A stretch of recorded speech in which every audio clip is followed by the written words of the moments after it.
Hello, welcome to StrangePlay. I'm Simon. I'm Rik. And today we're going to be talking about Pillars of Eternity Complete Edition. What is Pillars of Eternity? Okay, so Pillars of Eternity is an RPG that was developed by Obsidian Entertainment, who did Icewind Dale, Neverwinter Nights, Fallout New Vegas, so if you know the old Baldur's Gate games. Got a pretty good pedigree. Yeah, definitely. And it's published by Paradox, who did the Magicka games. What's interesting about it is it was funded through Kickstarter, and it had 77,000 backers, raising just over $4 million. And at the time, in 2012, that made it the most successful Kickstarter game. The PS4 version is the complete edition, and that contains the core game with, from what I believe, a couple of changes, and the 2 expansion packs that came out for the PC, the White March Parts 1 and 2.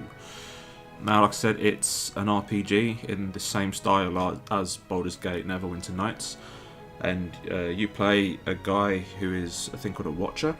Basically, you create your own character, and you start off and you're moving to this new place called Direwood, and the caravan that you're moving with gets attacked and everyone gets killed, and then as you're escaping, you see this group of robed people performing this weird ritual, and you don't know what's happening. And it changes the character. There's something about this thing that they're doing, and it changes the character.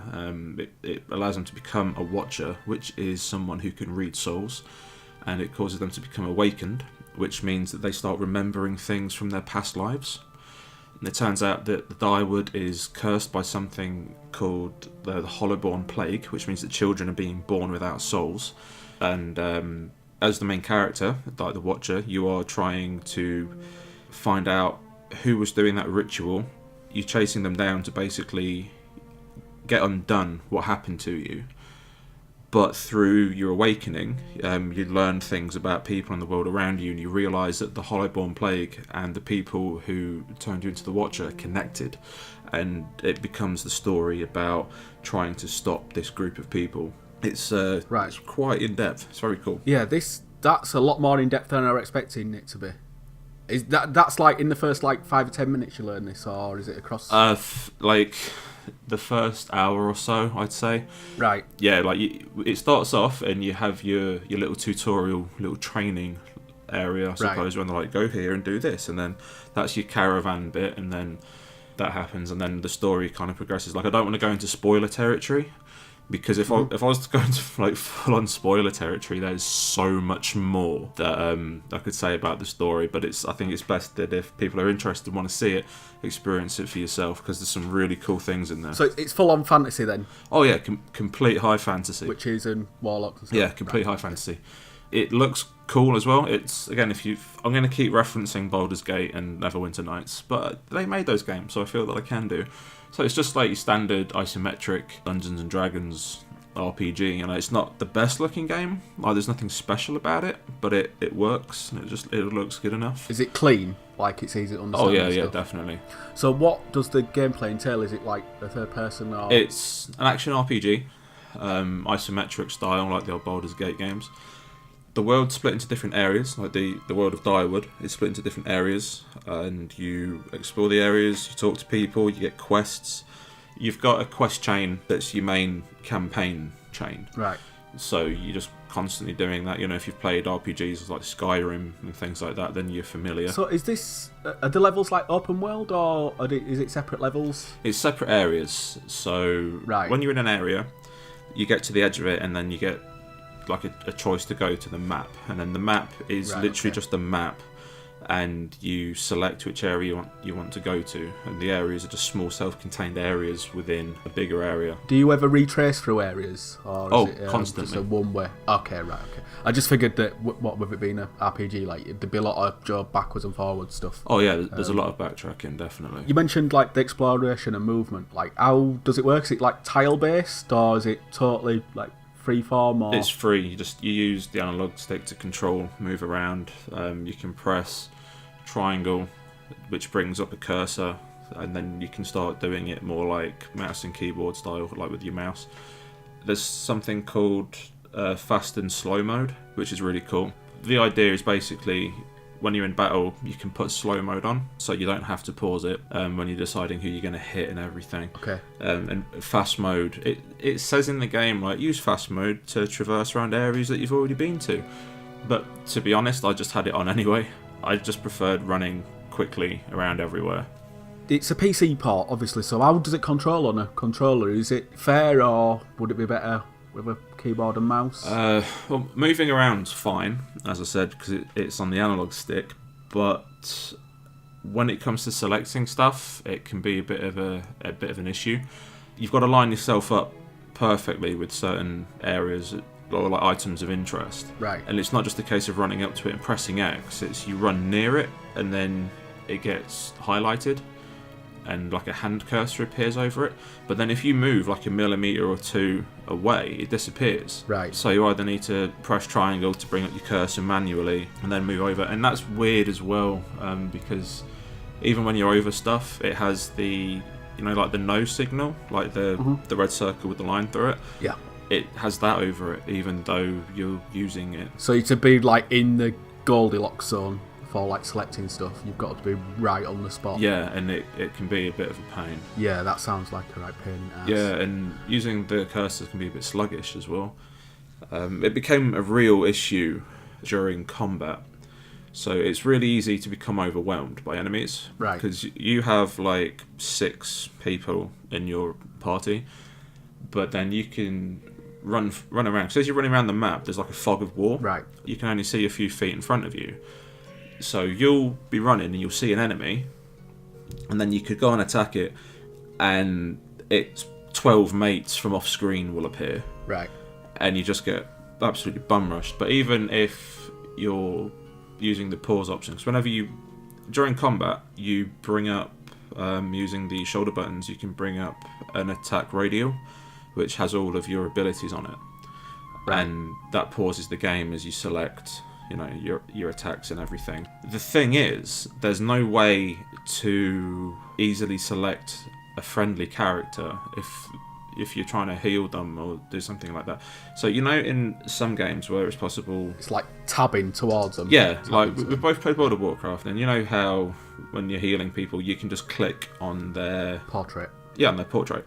You can't do that in this. You have to click on the ring that surrounds their feet. Oh, right. So it's not even clicking on them. It's when they're I guess that sounds really messy if there's a lot of people piling up on top of each other. Yeah, like there was a few times where there would be like a mosh pit going on. It's just everyone gets rushed, someone gets killed, and I'm trying to revive them, but I can't because I can't see them. Yeah, that sounds like a right pain. Yeah. For like new players that are like familiar with this type of game, is it like palatable? Does it ease you in, or is it just like completely indecipherable? There's a really nice tutorial, which is the beginning of the game, which eases you into the controls. But when you start the game, you have the difficulty options. They recommend easy for people who haven't played a game like this before, because it lessens the amount of enemies who are in combat, and it automates a couple of things for you.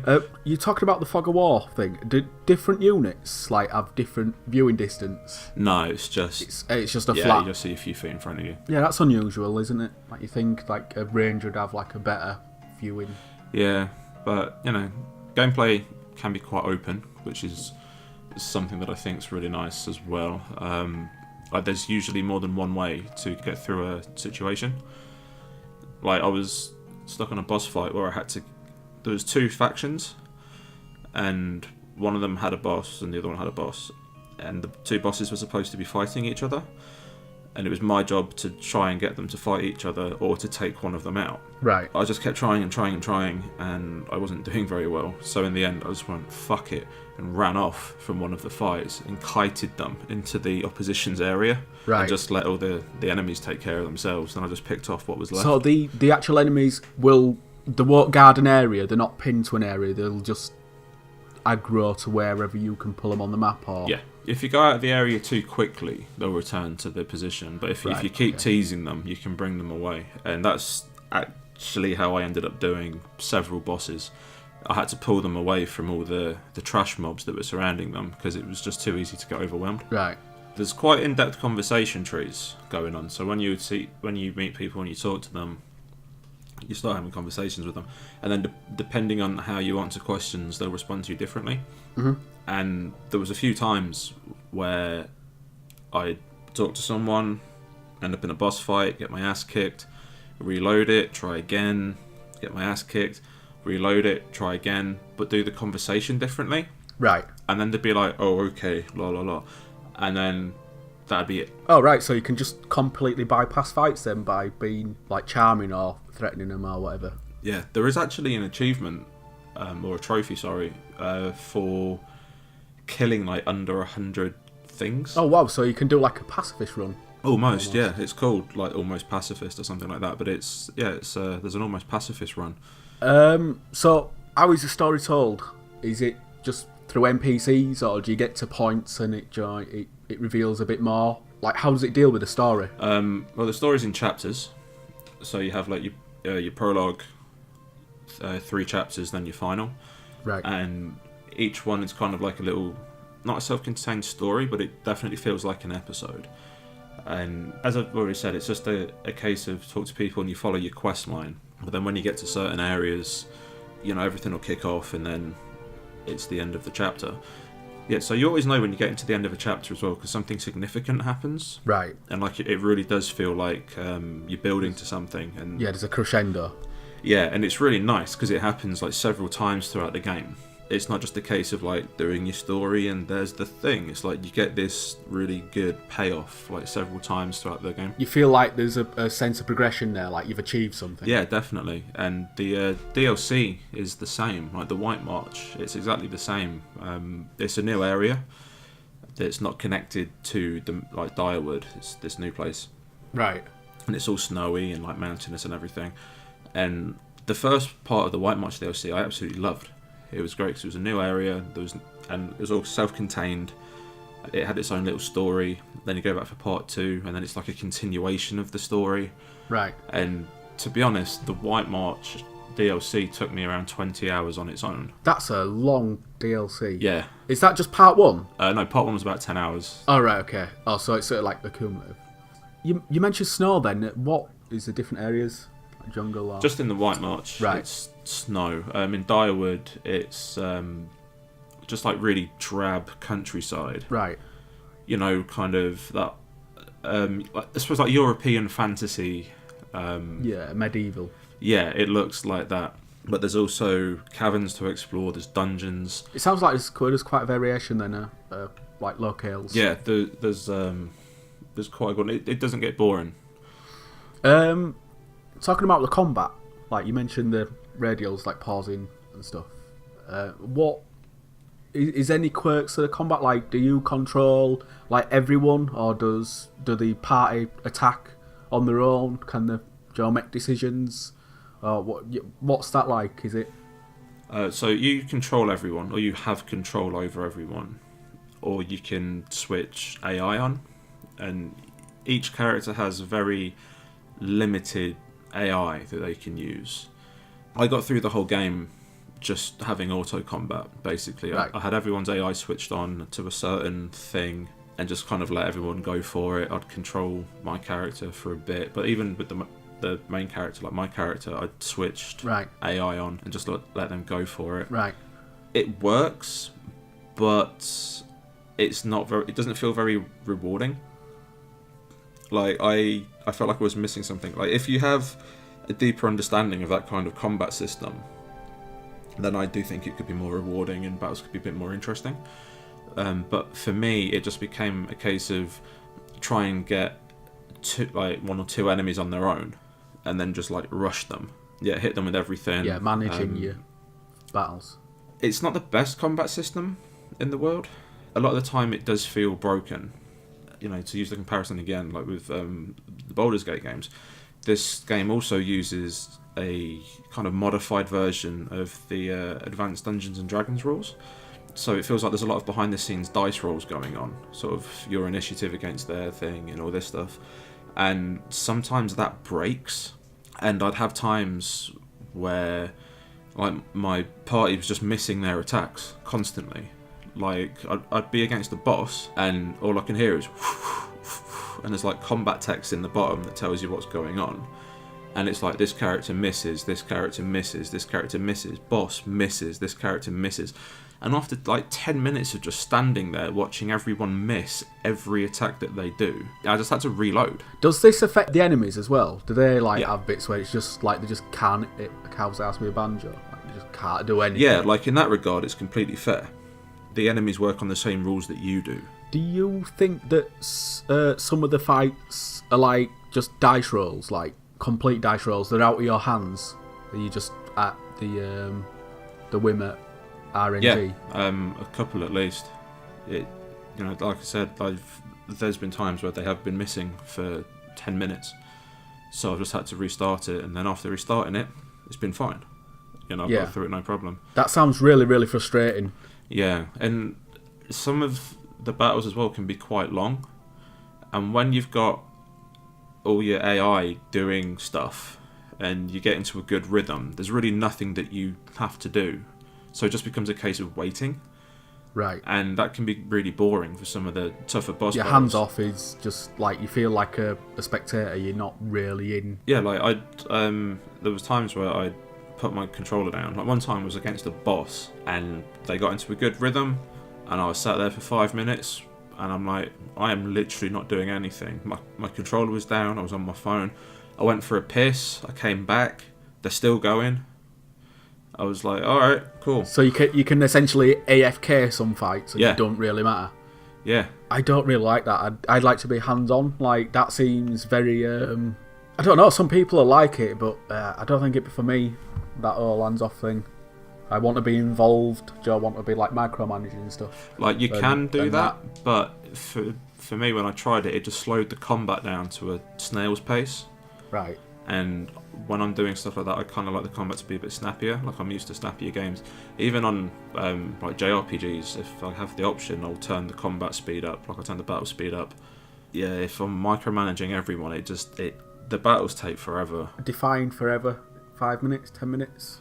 It depends. Like, that boss that I was on, they were fighting for like a good 5 or 10 minutes, and if I was pausing the game to go into the menu to choose what they were going to use to come out, prolonging it. Yeah, that could have gone on for like 20 minutes easy. That is a boss though. Like, what about just like trash mobbing? They can be anything from seconds to minutes, depending on if the dice rolls are going to work. Yeah. Again, there's been times where I'd be fighting something, and in seconds it's done, and then I'd move on, and I'd fight exactly the same thing, and it'd kill 3 of my people.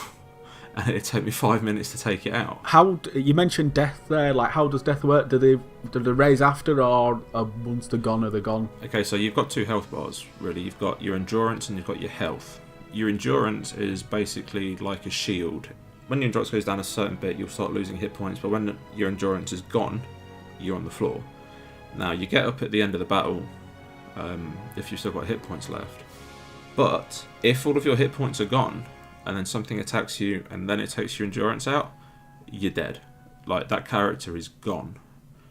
And that just causes reloading. I mean, I know that there's probably people out there who are going to play it like, oh no, Durance is dead. Like Fire Emblem. Yeah, but, you know, or XCOM or something. But you can just reload and then try that fight again. Just try and be a bit more careful. So what other elements of gameplay are there outside of the fighting and exploring? Okay, so it's quite a like text-heavy game in places. A lot of it's voice-acted, but some of it's quite text-heavy. But it throws back quite a lot to its kind of Dungeons and Dragons roots. So you'll get to certain points, and then there'll be like a question mark or something, and you click it, and then it will bring up like a page with a load of text on it. And like a hand-drawn picture, right? And it'd be like, in front of you lies a cave, and it'll sort of tell you all this and what's in the cave, and then it's like, what will you do? And then you can enter the cave, you can back away, or just say you enter the cave, it'd be like, you can feel a breeze coming from the right. Which direction will you move? And then you'd be like, oh, I'm going to go right. And like, in front of you lies a hole.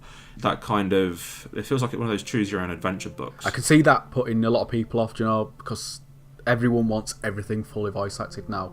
So if there's a lot of reading, it's just going to get skipped. Those bits are cool, but some of them are kind of unfair.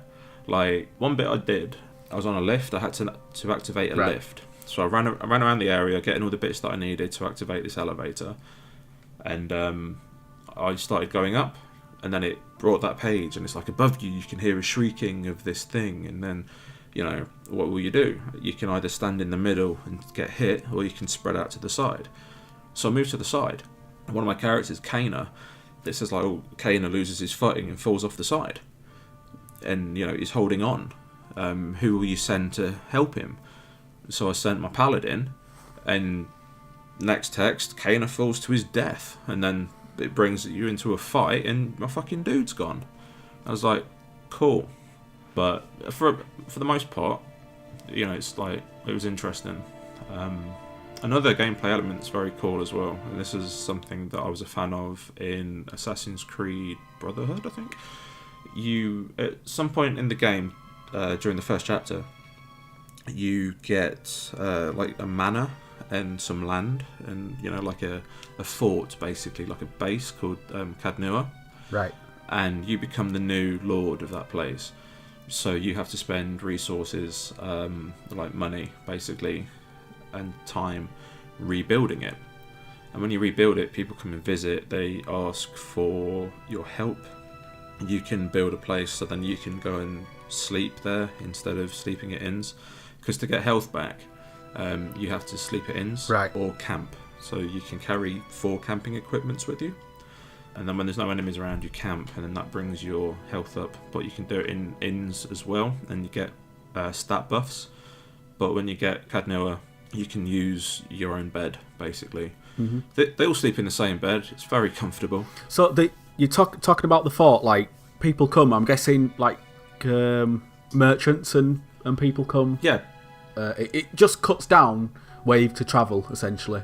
So it's putting everything into the same place if you're willing to put the time in to build it up. Basically, yeah. Like, people come and they need favours, so you can either send people out on adventures, or you can just give people money to go and buy protection. Right. When you get dungeons, something that's quite cool is when you're fighting people, at some point during some fights, people will stop and go, I give in, and then you're like, you're going to prison, and then you send them off, and then they're in your dungeons.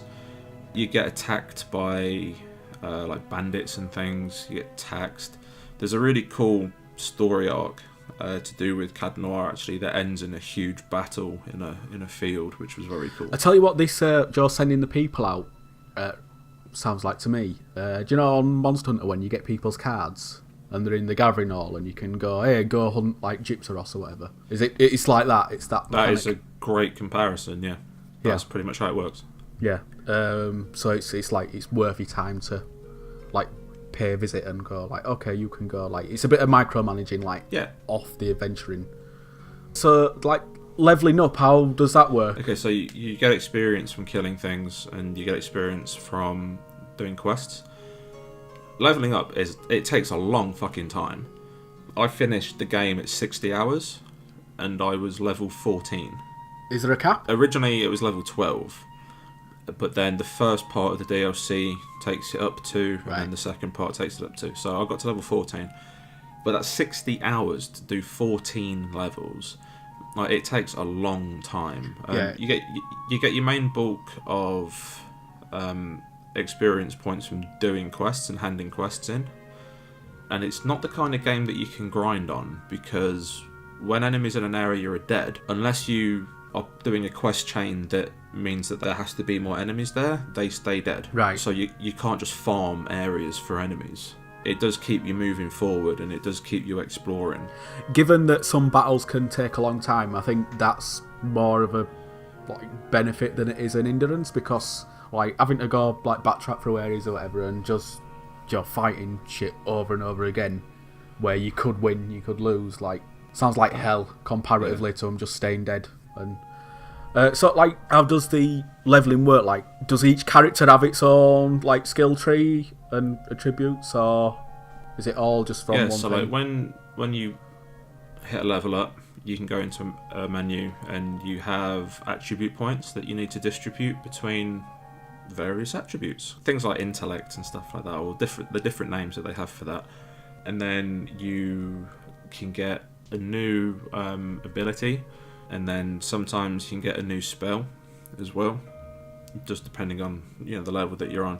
So you're gradually building up, you're becoming a bit stronger, you're getting more and more spells, but it's one of those kind of like one-time choices almost, right? Especially on a couple of characters. And I'll be perfectly honest, I've always had a problem with RPGs when they're like, this is this spell, it does this percentage of this thing, and I'm like, I just want to know what it's it. Like I don't have a good understanding of it, so when I just go, oh yeah, sure, I'll get that one, I'll get this one. But something that they've done that's really nice is if you've got your character to a certain point and you're not happy with them, you can go to an inn and then you can re-roll them. Is there a monetary cost for this, or is it just a free thing? No, it costs. It costs right. money. Is money easily obtainable? Yeah, it was for me. Like by the end of the game, I had well over 100,000 money, whatever it was, and the cost of re-rolling your character goes up depending on their level. Yeah. Something else that's very cool as well, though, is it's possible to hire help in inns, and I didn't do it for a while because I just didn't know what it would be. Turns out, when I did eventually do it, you can get a character who is a level lower than you, and you can create them. Right. So it is a case of like, oh, well, I'd quite like a character that can do this. You can hire help, and then you just make a brand new character. And I made a few people. Like I made my girlfriend, she was a paladin. I made you're a dwarf barbarian. So you were on about like, Joe, when people die, yeah, and they're gone for good. Is that a way of replacing like team members essentially? Yeah, like they're your more disposable team members, but the party members that you meet out in the world, they have a role to play in the game. Okay, so they're like main cast. Yeah, so you have your main cast, and each character has their own quest line. So they all have favours and stuff, and they're like, oh, I need to do this. So you can take them to the end of it and stuff like that. And all these things that you do, like the questing, helping your team, helping NPCs or this, it all has an effect on the end. There's multiple endings to it, and it's great. Like the way that it plays out, it's basically pages after pages. You know those pages I was on about earlier? It's the end of the game is basically a story. The ending is a story, and it tells you what happens to your party, what happens to the people. And I didn't realise that it would be so broad, because a lot of multiple endings now is literally like, it doesn't matter what you do, you get to the end of it and then you can press 3 buttons. Yeah. But this is literally every decision you make has a consequence. Yeah, and I thought I did well, and it was really kind of harrowing to have the narrator going, you did this, and then and the land prospered, and I'm like, oh, amazing, I did some good. And then it's like, but you angered this person, and in retaliation, they did this. And then you're like, oh shit, and then it's like, you killed this person, and then this happened, and you're like, oh, but at the point of the game when I killed the man, he was a bad man, but decisions that I made later on affected what happened with that thing. And I'm sat there going, oh my god, I'm a monster. Mm-hmm. Because I thought I was helping, but yeah, I ended up fucking things up quite a lot. So it's one of those ones, I want to play through it again eventually, and I'll do things a little bit differently. Right. So is there any things that could put people off, like for potential customers, like a heads up? Yeah, I enjoyed the game. Like I really enjoyed it, but I nearly gave up playing it several times, and I can't rate it as high as I'd like to. The major problem for me from the off is the loading times are absolutely horrendous. Like I said, the areas aren't big. It's small areas, so it doesn't really make sense that it takes so long to load into an area and then, load somewhere else. And the thing is, when you go to rest, especially in your own fort, when you go to rest in Cadnua, like from the area that you're in to resting to going back out again, it's like 6 loading screens. How long are the loading screens? Some of them can take like 30 seconds to a minute, but the motherfucker is when you reload a save game, it takes upwards of like 3 minutes. Oh god, that's horrendous. Yeah, like I worked out that I must have wasted literally hours looking at loading screens. How long do you say it took you to finish everything? 60 hours. 60 hours. How many of that were actually watching a blank screen? Probably about 40. Oh god. Like it's insane how big it is, and it wouldn't be a problem if it wasn't for the fact that I didn't have to reload so often, but I do, and it's not just because was bad at the game. Like, yeah, there was difficulty spikes and there was bosses that I couldn't do and all that stuff, but there's so many bugs in the game. It is absolutely insane, like game how breakers many or... bugs there are. Yeah, and we're talking like game breaking bugs. So there's times where I've gone to reload something and it just hasn't reloaded. It's just sat there for 10 minutes and I'm like, well, this ain't reloading. It's just hung. Yeah, I've got to turn it off and start again. So I've had to close the app, I've had to close the game down, reload it. When you go into combat, your controls change as everyone enters combat mode. Right. So when you're in combat mode, you can only move around using the cursor. You can't move on to new areas because it's escaping. So there's times when I've finished a fight and my team hasn't come out of combat mode. Yeah, it's locked you in. Yeah. And I'm like, well, there's nothing around here to fight. I've actually I've got stuck in combat mode and I've clicked all around the map trying to find other things to fight just to see if I can trick it. Is it a case of like there's been mobs that have like glitched into like areas, or there's just no mobs left? No mobs left. It's just someone will get caught in a spell cycle and just keeps casting spells on himself. God, that sounds like hell. I have a ranger. My character's a ranger, so he has a pet, like a companion, and the companion will just freeze on the spot and lock it into combat mode. I had to get around that one by attacking my own dog, and eventually it'd break out of it. Another character, one of the characters is, I think Zagani is her name. I think she's a ranger, and she has a pet fox, like a fox companion. The fucking thing disappeared. Just vanished. It vanished. Yeah, I sent her on a mission. She came back, no fox. And a ranger without a fox is basically useless because they use bows or crossbows and stuff. Right. And their companion acts as kind of like a tank. Yeah. To keep the enemies at bay so they can stand back and... Her without a fucking fox.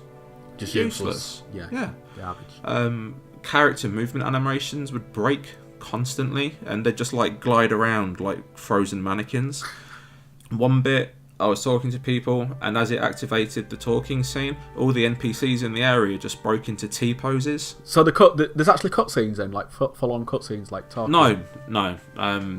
Sometimes it'll fade to black and it'll take you into kind of an almost animated. It's still from the same perspective, and it still uses in-game stuff, but yeah, the characters... That's immersion breaking. Yeah. The old T-pose thing. Another issue with combat is like one of my characters, when I think that was Kana, one of his moves is he can sort of detach from combat by turning into a plume of smoke and becoming like invisible, and the enemy's like, where's he gone? So he did that on himself, and then he stayed like it till I reloaded the game. So this sounds completely fucked. Like, yeah, characters will get caught on scenery, like the pathfinding's fucked, or... Yeah, in areas, and for some reason, like the paladin that I made, she stopped auto battling. Like usually when a fight starts, everyone goes yeah, and like runs and attacks, and she just stood there like what? Oh god. So then I had to start manually controlling. It sounds like there's a menagerie of bugs and stuff that's just slipped through. And that's the thing. Like it was a huge problem for me. Like it was almost, it almost made me stop playing. But because I had to review it, I was like, I'm going to carry on. I'm glad I did, but I can't recommend it to people yet. Like apparently it's much better on PC. I was looking into it to see if there was anyone else was experiencing these issues. Right. And I haven't seen any messages or like on message boards and stuff since like 2015 when it came out on PC. Right. So I think it's been fixed on the PC. Even a couple of friends were like, "Oh, it's fine on PC," But on PS4 at the moment, it's a mess. And I don't get how, because it's built in Unity. Right. And Unity is kind of like made for PlayStation 4 as well. You know, it's meant to be one of those engines that's great for everything. That's and right. it's like, why are we having these problems that were fixed a couple of years ago on the PC? So I'm hoping that the bugs will get fixed. Well, just for the sake of the game. Yeah. Because it sounds like, outside of the few issues that it's got with the dice rolls and the bugs and the loading times, it sounds like it's like a good strategy game. Good RPG, yeah. And that's the thing, it is. It's a great game. It's just, because of all the issues with it, it stops it from being great, if you know what I mean. Yeah, it's mars the experience. Yeah, and if they can iron the bugs out and sort the loading times out, then yeah, this is one of the best RPGs I've played in a long time.